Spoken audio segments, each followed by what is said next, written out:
ఎగుమతుల్లో top gear లో దూసుకుపోతున్న ఆంధ్రప్రదేశ్ రాష్ట్ర వాణిజ్య ఎగుమతులకు రెట్టింపు చేయాలనే లక్ష్యంగా పెట్టుకుంది వైఎస్ జగన్మోహన్ రెడ్డి ప్రభుత్వం. రాష్ట్ర ప్రభుత్వం ఆ దిశగా వేగంగా అడుగులు వేస్తుంది. రాష్ట్రం నుంచి 4 ఓడరేవుల ద్వారా ఎగుమతులు 2030 నాటికి $33.7 బిలియన్ చేర్చాలని ప్రభుత్వం లక్ష్యంగా పెట్టుకుంది. ఇందులో భాగంగా మన రాష్ట్రంలో ఎగుమతులకు ఉన్న అవకాశాలు, లాజిస్టిక్, ఎంత చౌకగా ఎగుమతులు చేయగలమనే వివరాలను ఎప్పటికప్పుడు ప్రభుత్వం అందజేస్తూనే ఉంది. ముఖ్యంగా సముద్ర వాణిజ్యాభివృద్ధికి ముఖ్యమంత్రి జగన్ తీసుకుంటున్న చర్యలు సత్ఫలితాలనిస్తున్నాయి. దేశీయ వాణిజ్య ఎగుమతుల్లో ఆంధ్రప్రదేశ్ దూసుకుపోతుంది. ప్రపంచ ఆర్థిక మందగమనం వల్ల దేశవ్యాప్తంగా ఎగుమతుల్లో క్షీణత నమోదవుతున్న ఆంధ్రప్రదేశ్ వృద్ధి సాధిస్తూ ఉండటం విశేషం. రాష్ట్రం నుంచి ఎగుమతులను ప్రోత్సహించేందుకు ప్రభుత్వం పలు చర్యలు చేపట్టింది. ఎగుమతుల ప్రోత్సాహానికి జిల్లా స్థాయిలో ప్రత్యేక కమిటీని ఏర్పాటు చేసింది. విదేశాల్లో డిమాండ్ ఉన్న మన రాష్ట్ర ఉత్పత్తులను గుర్తించి అక్కడ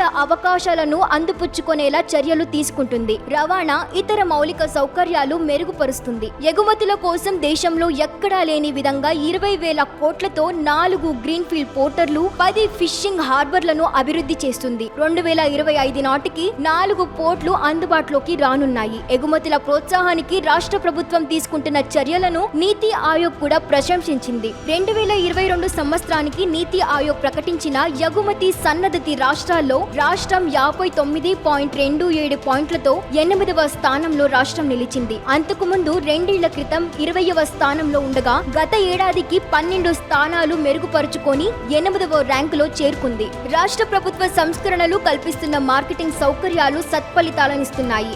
ఆహార ఉత్పత్తుల ఎగుమతుల విలువ 2018-19లో 8,929 కోట్లు ఉండగా 2022-23లో ఈ మొత్తం 22,761.99 కోట్లకు చేరుకుంది. అంటే 4 ఏళ్లలోనే 2.5 రెట్లు పెరిగింది. సీఎం వైఎస్ జగన్ తీసుకొచ్చిన సంస్కరణలు కల్పించిన మార్కెటింగ్ సౌకర్యాల ఫలితంగా ఎగుమతులు గణనీయంగా పెరిగాయని అధికారులు అంటున్నారు. ఇక ఎటా సాగు విస్తీర్ణం దిగుబాటులో పెరుగుతూ ఉండగా ప్రభుత్వ ప్రోత్సాహంతో రికార్డు స్థాయి ఎగుమతులు నమోదవుతూ ఉన్నాయి.